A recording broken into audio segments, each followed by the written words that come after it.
how you can use this one finance technique to get the best deals on the market. This is called bridging. So bridging finance, I want to break it down, what it is, when to use it, when not to use it, the costs involved, and my favorite place to get it. So first of all, what is bridging? So bridging finance kind of is what it says on the tin. It's kind of an equity lend rather than a debt lend. And sometimes it's called mezzanine finance in between. So what on earth does that mean? Well, debt on one side, equity on the other, and mezzanine in the middle.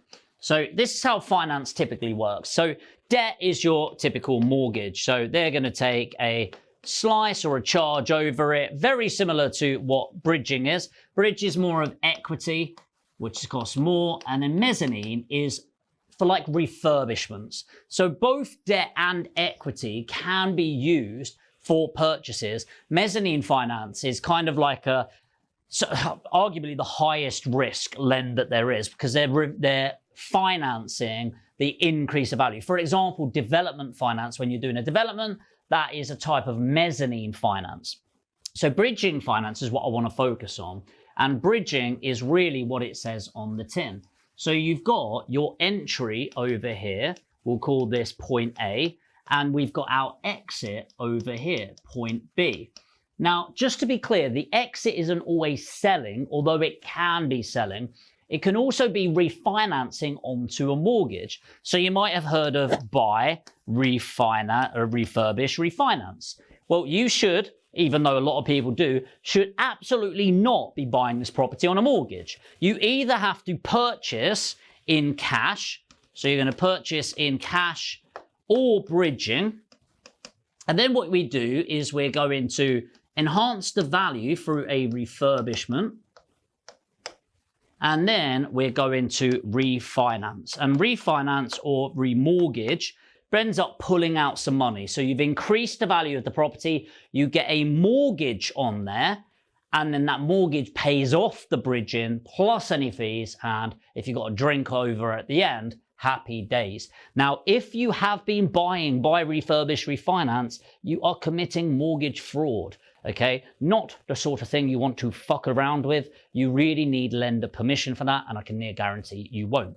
So it's all about the bridge is how do you finance from the purchase all the way to the refinance.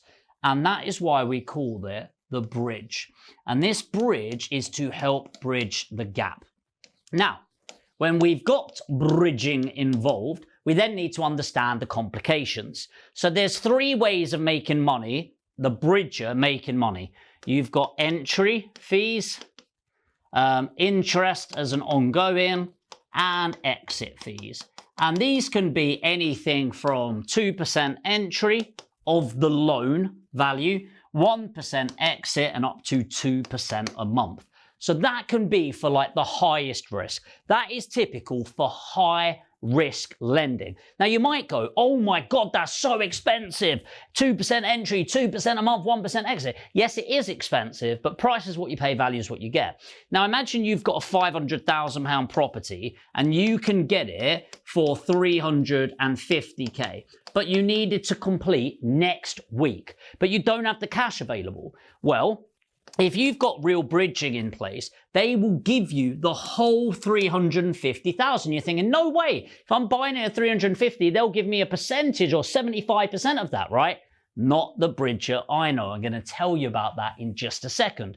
So if they gave you all of that and you had to pay 2% a month for 6 months, let's say, you're going to end up paying a huge amount. But if we refinance as quick as possible onto that, you're going to be much better. Now, typical rates that I actually pay are something like 2% plus 1.25% on a monthly basis. I typically don't pay exit fees. So I pay 2% entry and 1.25. And I'm going to tell you right now, the single best place to get this is a broker called Lendlord. Now, I talk about Lendlord a lot. I use them, I invest with them.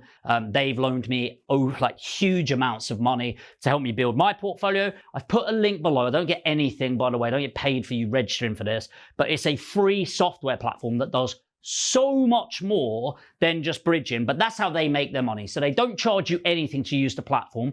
Seriously, save yourself 10, 20 grand easy right now. Just click the link below, register your details. It will blow your mind. I really recommend upgrading. All right, so I really recommend upgrading. I think there's a discount code when you get on there where you can upgrade for the year for like 60 quid or something like that, and you will save hundreds and hundreds of pounds on your fee. So really recommend using Lendlord. Now what Lendlord does is acts as a broker. So the cool thing is what they do is they list properties that are going to be good. You can put your own properties in, and then they have this little button just said finance this deal. You click the button, you don't talk to a human straight away, you spend 5 minutes and it goes, this is likely what we're going to give you at this amount. Do you want to chat to a human? You go, yeah, and then they'll call you straight away. Honestly, it is slick as it gets. Now, again, I love Lendlord. I think they're absolutely incredible. I personally use them. In fact, if I ever recommend something on this channel, it's because I personally use them, by the way. So it's not just, oh, they're paying me to say this. I actually use them regularly. So seriously, if you're still watching, click the link below, register your details, take you 30 seconds, then come back to the video. Now with bridging, the cool thing about Lendlord specifically is they'll lend on the market value. So we mentioned the £500,000 property that you've got at 350. Obviously it's a random example. Almost every bridger that I've used before, they will lend at 75% loan to value of the 350k. However, they will loan at the value of 500k. So they'll send out an independent valuer. They don't tell them what you're purchasing at. They just say, I genuinely want an open market value. If they come back at the 500,000, happy days, it's all good in the hood, and they'll go over there. So it could be really powerful on there, especially if you've got great deals around you, but you don't have huge amounts of money. And Lendlord are probably the only ones that I know doing that. Now we've got two types that we're looking at. We've got closed lending and open lending. And I think it's really important just to make sure you're absolutely clear on what you're going into. A majority of lenders is closed lending, but you can ask for open if you want. Closed lending is very much I want this bridge for X amount of time. Now, I only really recommend this because it is a hard stop if you are absolutely certain. Like absolutely certain on the end date. And the reason for that is if you go, I only want this for 6 months and then I want to pay the interest out of that, they'll go, yeah, no worries. The issue with it is what they will then do is they will get to that end of that 6 months and go, we'd like that money back, please. And if you don't, then you're going to get paid their out of terms rates, which honestly, I've seen some bridging rates go to 5% a month. That fucking hurts. All right. So again, this is the thing that I really like about Lendlord is they're people, like they are the lenders. And so a quick phone call with them, like obviously you can't take the piss out of them or anything like that, but they're a really friendly bunch. So if there are delays, you pick up the phone, you talk to somebody and they'll work with you. And if you're new to bridging, you won't know the value of that. If you've been doing bridging a few times, you'll know how nice it is to be able to have a human conversation with somebody. So again, if you haven't, click the link below, get it on.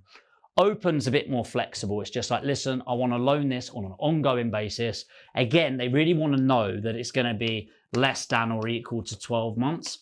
Bridging is not a product for long-term lending. They'll want to know what your eventual exit is, but you'll pay it on a monthly basis and go all the way through. Now, finally, I just want to cover when to use it and when not to use it, okay? So if you have got 3 months to buy the property and it is mortgageable, probably spelled that completely incorrectly. There we go. Not financial advice here, but get a mortgage on it.